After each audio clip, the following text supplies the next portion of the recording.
Today we're going to talk about one piece of electronic music gear that every single new electronic musician needs to have. Freebeat. Hey, how's it going everybody? Welcome to Freebeat, where I post new music-related content every single day, so if that sounds good to you, hit that subscribe button, ring that notification bell, let's get started. So the idea for this video came about when I started to think what I would have done differently when I started out with electronic music. And I began to realize that there is a lot in the electronic music world that we all kind of take for granted and just assume that everybody knows. But truth be told, there are a lot of beginners that don't have the knowledge that we do. So while the concept of this video, which I'm going to talk about here in just a second, might sound very obvious to you if you're a more seasoned electronic musician, my goal is that this video helps out a newcomer to the electronic music scene with a piece of advice that I think is very, very critical to having a solid amount of success breaking into the field of electronic music. So the one piece of electronic music gear that I think every new electronic musician needs to have is a Midi keyboard controller. Again, that might sound obvious to you, but I wish someone would have told me to get one of these very, very early on, rather than waiting. I think I waited 4 or 5 months to get one of these. So if you're unfamiliar with what a Midi keyboard controller is, basically it's a keyboard like this that has no sounds on it, but via the connectors here, it can control other pieces of electronic music gear, and it can bring a lot more life to those other pieces of electronic music gear that it controls. Now, Midi keyboards come in all sorts of shapes and sizes, and I'm not going to go over any of them in this video because there are probably thousands, honestly, and most of it's personal preference. There's a ton of data here on YouTube and just the internet in general where you can research. You can go to your local music store and play around on some of their Midi keyboards that they've got, see what works for you. This particular model is the Arturia KeyStep 37, and I like it because it has 37 keys while still maintaining a small footprint. It's got some knobs here so I can control other aspects of my gear if I'd like to. It has a nice screen that when powered on shows me things like tempo and relevant information, and it has a really fun sequencer that I can use with my external gear as well. But the main important thing is that it's got these keys here which allow you to play traditional keyboard. Now, I can hear some of you saying, well, hang on, I don't know how to play the keys. And that's okay, because getting a Midi keyboard is a great way to learn the basics. There are a few tutorials here on YouTube that can have you playing basic chords and scales in like 5 to 10 minutes. And that's an invaluable skill. Even if you just want to get into basic beat making, knowing how to just play something like a C minor and then a B flat chord right there will, greatly expand your potential as a musician. So why is a Midi keyboard so important? Well, there's two major reasons. One of them has to do with software, and one of them has to do with hardware. Let's talk about software first. So 9 times out of 10, when you buy a Midi keyboard, it's going to come with some sort of free audio software for your computer. For instance, the Arturia KeyStep series comes with a copy of Ableton Live Lite, which is a pared-down version of the famous Ableton software, which is one of the most powerful DAWs, or digital audio workstations, that you can get for Mac or PC. The major limitation of the software is that you get 8 tracks to work with, but I mean, the Beatles did what they did with basically 4 tracks, so think what you can do with 8. You essentially just plug the controller into your keyboard, fire up the software, and then you can start selecting some virtual instruments and start playing around on the keys. This is honestly a great way to get started with electronic music as well, because there's a lot of Midi keyboard controllers in the $0 to $200 price range, and most of them come with software. So if you do invest, let's say $100 in a controller, try the software out, you can decide that maybe electronic music isn't for you and you're not out a ridiculous amount of cash. That's the software side of things. Let's talk about hardware now, because this is where I use my Midi controller, and this is what really changed the game for me. I have so many pieces of electronic music gear that can be enhanced with a Midi controller.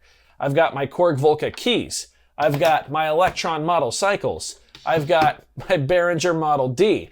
I've got my beloved OPZ, and I've got my MPC-1. All of these devices can be played with this Midi keyboard. Let's use the Volca keys here as an example. Without a Midi keyboard, I have this tiny little 2-octave kind of strip keyboard on the Volca keys itself.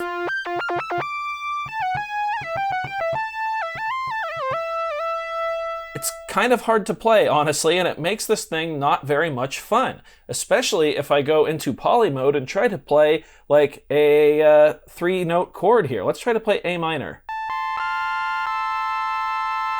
See, just there I messed it up and had to adjust. I have to be very, very careful.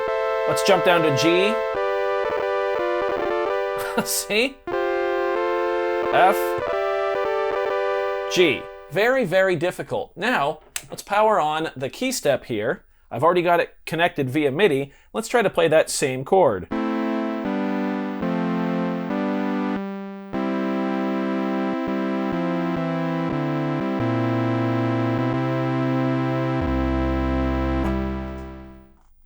See, just like that. It's so much easier to play around on the keys and still have the wonderful analog sounds of the Volca keys, but you can actually play it on a keyboard now.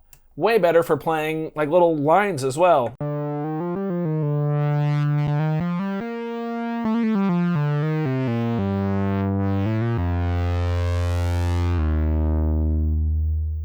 On this particular keyboard, I could even program these knobs to correspond with some of these knobs up here. That just gives me a little extra control. But you can see how much of a difference this actually makes when playing notes.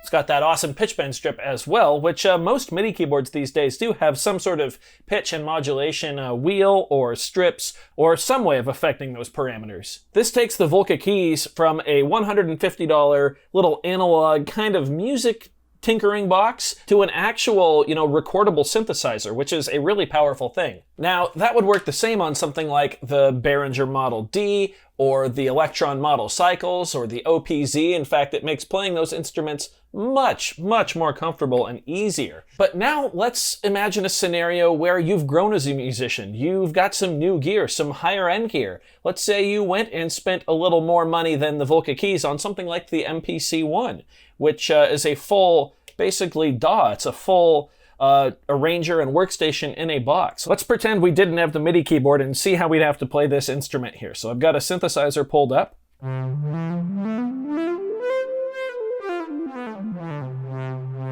It can be done. It's not the worst thing, admittedly, especially with the note view mode here, but still. That's not really intuitive if I actually want to become a better musician, and it certainly doesn't make the MPC-1 that playable of a device. What if we come down to the keys?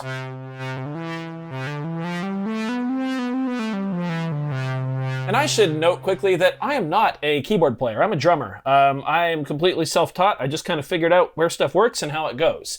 So if I can do it, you can too. But you can see, just like that, this becomes a much more playable instrument and device in general. Let's go ahead and pick something polyphonic here. Let's go ahead and get some bells. Yeah, why not? Let's get some 80s bells. That sounds fun. Yeah. So what if we wanted to play some chords?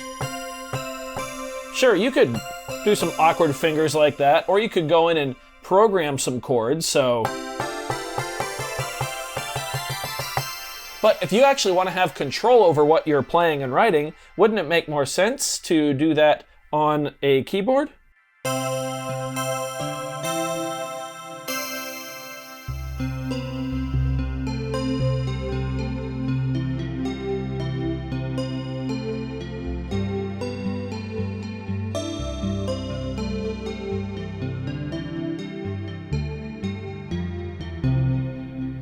Makes more sense to me, at least.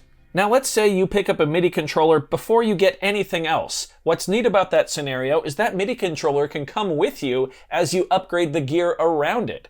So your MIDI controller is never really, out of style or out of touch with the rest of your setup. It just kind of grows with you. Now obviously the more you go, you'll probably want more keys and more features in your MIDI controller, but just having a basic keyboard can up the rest of your setup, the rest of your gear, so much that I think a MIDI keyboard controller, just a decent quality MIDI keyboard controller, is the most crucial piece of electronic music gear that any new electronic musician should pick up. So I do hope you found this video helpful or informative, especially if you are starting out. Like I said, if you are a more seasoned musician, this probably wasn't the most helpful video for you, but maybe it helped you realize that there is a lot of stuff we take for granted that new musicians do need to know. So if you did find this video helpful or informative or entertaining, I do hope that you leave a like on it. If not, you can always leave a dislike. That's okay too. Doesn't hurt my feelings, just makes me try that much harder next time. Either way, be sure to hit that subscribe button, ring that notification bell. Thank you so very much for being here. Thanks for watching. We'll see you next time. Bye.